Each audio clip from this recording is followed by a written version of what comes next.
Hi guys, welcome back to my YouTube channel. My name is Sandra. If this is your first time coming across this channel, please don't make it your last. Join the family by subscribing, liking this video, and leaving me a comment.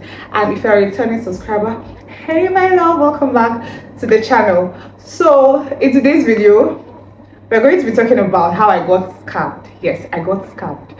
So in my previous video, I talked about how I'm currently working as a virtual assistant and I just finished my project management course, and yeah, my project management certification course, and I'm still trying to like find my footings as a project manager, and I'm currently job hunting and all of that.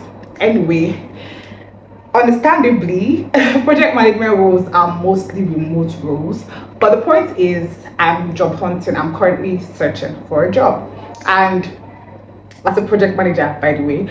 Anyway, and I just randomly remembered how I got scammed. Actually, not just me and my friends, how we all just got scammed when we were trying to job hunt. So I decided to come on here and share for someone that might need it, because trust me, if I knew half of the things I know right now, I would never have fallen prey to that. But I mean, it did happen and it was a learning process for me, and I just wanted to come on here and share my experience with you guys. Out of my experience now, I know how these people function. I know what their job invitation looks like. I know what they look like, whether they come in person or they come through emails or phone calls. I already know their game, so most times I don't fall prey for it. So I'll say it's like anyone that's out there trying to get a job, trying to like apply, there are a few lessons to pick. First off, if you don't apply to a job and they call you for that job, it's mostly going to be fake. I've gotten job messages like that, especially when I'm job hunting. So what these people do is they don't use their original names or phone numbers to put job placements. You're going to see like job adverts and they're going to be so real and nice. When you apply, then they will now use their original email to like send you a job invite. So if, say for example, you apply to job A and email B, like while applying to a job, you see email A and that's the job, that's the email you used to do that application. And when you're getting the job invite, you're getting job invite from email B. Most corporate and organized institutions do not do that. Most times the email that sends you the job invite would always be affiliated to the mail that you apply to. Even if it's not the exact mail, there's going to be like some correlation, right? So if you're applying to like a job and you didn't see this mail, you didn't apply, I know there's something called like I really can't remember what it's called now, but it's just when you do the numbers game, like when you're really desperately looking for a job, you just do like the numbers game where you're applying to a lot of numerous jobs. I would say even in that process, try to like have like a Google sheet or something where you're like noting all of the websites, emails, and job offices or whatever that you're applying to. Just note them so that when you get invites, you can go back to like cross check, okay, did I ever apply to this job? And if you never see anything like that that you applied to, it's mostly fake. Don't even waste your time. Another thing I would say is to like make sure to research, go online. There's internet now, there's data, everyone has access to like internet, and research right now is very easy.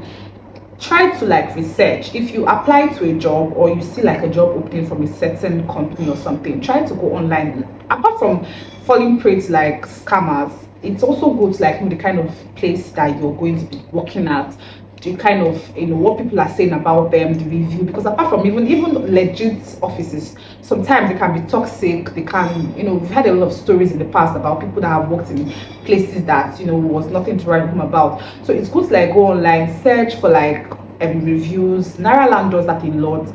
If you get a job invite and you're not sure whether you're sure or not, just do your research. Just as long as they're not a very popular institution, try to ask around, try to check online, see what people are saying about working in this particular institution, and know if it is a yes or a no. Because once you're seeing bad or poor reviews or people just not being very sure about this place, then most times it's not going to come out well, and I would say it's just about mission.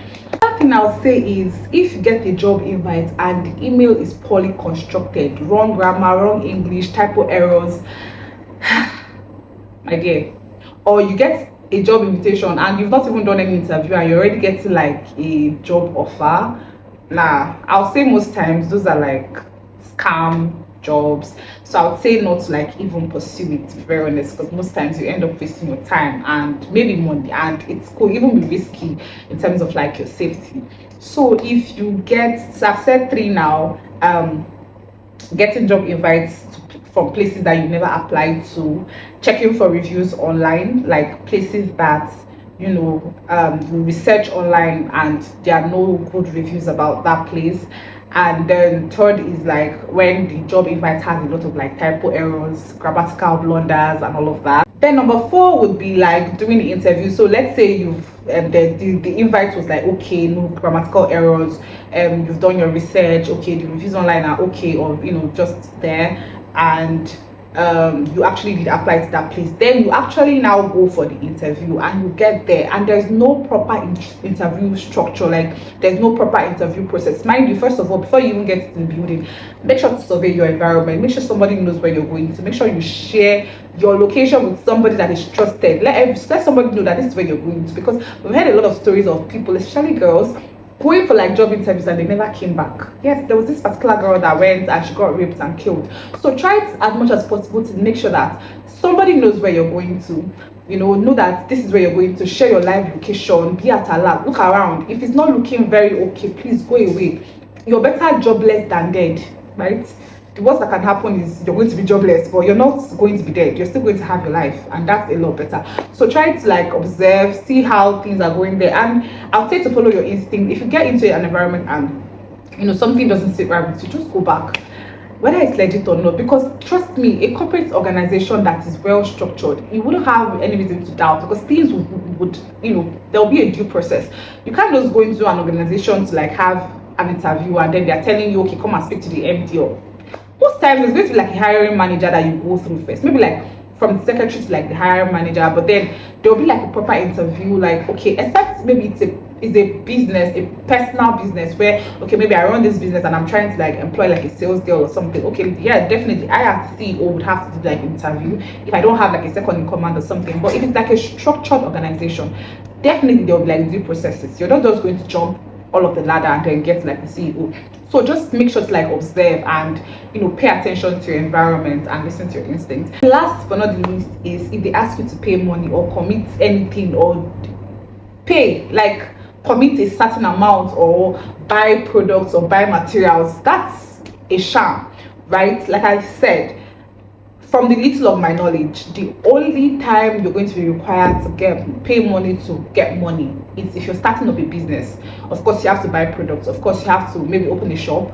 Of course, you have to buy, I don't know, do some kind of, buy products basically. Like if you're going to be learning from somebody, you might have to like buy your own things. Like I did learn makeup some time ago. I had to buy my makeup products, pay my teacher, stuff like that.